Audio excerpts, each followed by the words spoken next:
Hello friends, welcome back to my channel Nirupama vlogs and food. चलतु आज बनैबा चिता लगी अमावास्या उपलक्षे क्षीर चितौ पिठा। से मु किछि अरुआ चाउल 4-5 घंटा है बतुरई नहीं ताकू भल भाव धोईकी गोटे ग्राइंडर जार रे देदेबा। से अल्प अल्प पानी दे चिकन करी बाटी नेबा।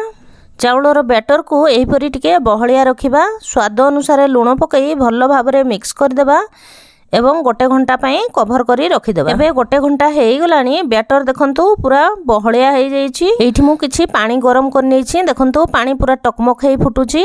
सेई फुटुथबा पानी को आनिकी अल्प अल्प करी बैटर रे मिसेइबा। गोटे हाथ रे पानी दउथबा एवं आउ गोटे हाथ रे शीघ्र शीघ्र मिसेइ देबा।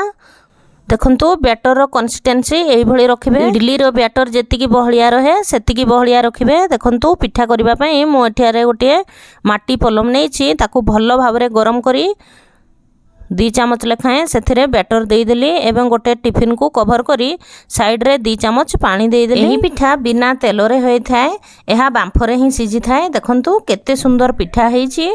बैटर देला परे गैस को हाई फ्लेम रे 1 मिनिट रखिबे एवं लो टू मीडियम रे आउ 2 मिनिट रखिबे। 3 मिनिट रे गोटे पिठा हेइ जिवो। एही पिठा बहुत टेस्टी एवं हेल्दी होय थाए। आपण चितौ पिठा तो बहुत थर खाइथिबे, किंतु एहीपरी क्षीर चितौ पिठा थरे ट्राई करंतु। एहा खाइबा को बहुत ही टेस्टी लागि थाए एवं बहुत सॉफ्ट मध्य। यह बहुत हेल्दी अटे। एपटे मु हाफ केजी क्षीर गरम कर नेछि। सेथिरे स्वाद अनुसार चीनी पकेइबा।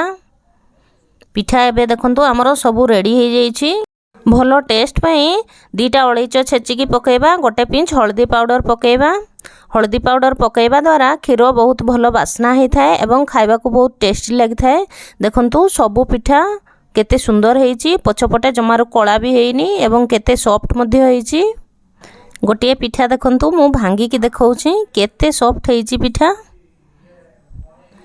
पिठा को एही फुटुथबा क्षीर रे पकेइबा एवं गैस को बंद कर देबा। पिठा को कवर करी 4-5 मिनिट पई रखि देबा एवं तापरे सर्व करि नेबा।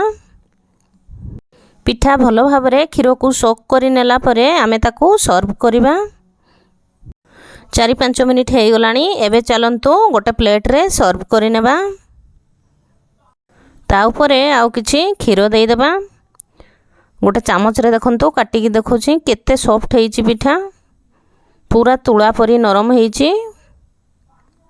भिडियोटी जदि भल लागु थाए ताहले गोटे लाइक शेयर एवं कमेंट करंतु। आउ एहीपरी नुआ नुआ भिडियो देखिबा पई मो चैनल को सब्सक्राइब कर दियंतु।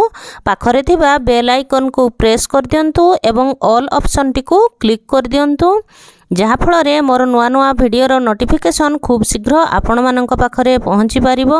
आउ जेउ माने आगरू सब्सक्राइब करि सारछंती सेमानकु बहुत बहुत धन्यवाद। Thanks for watching.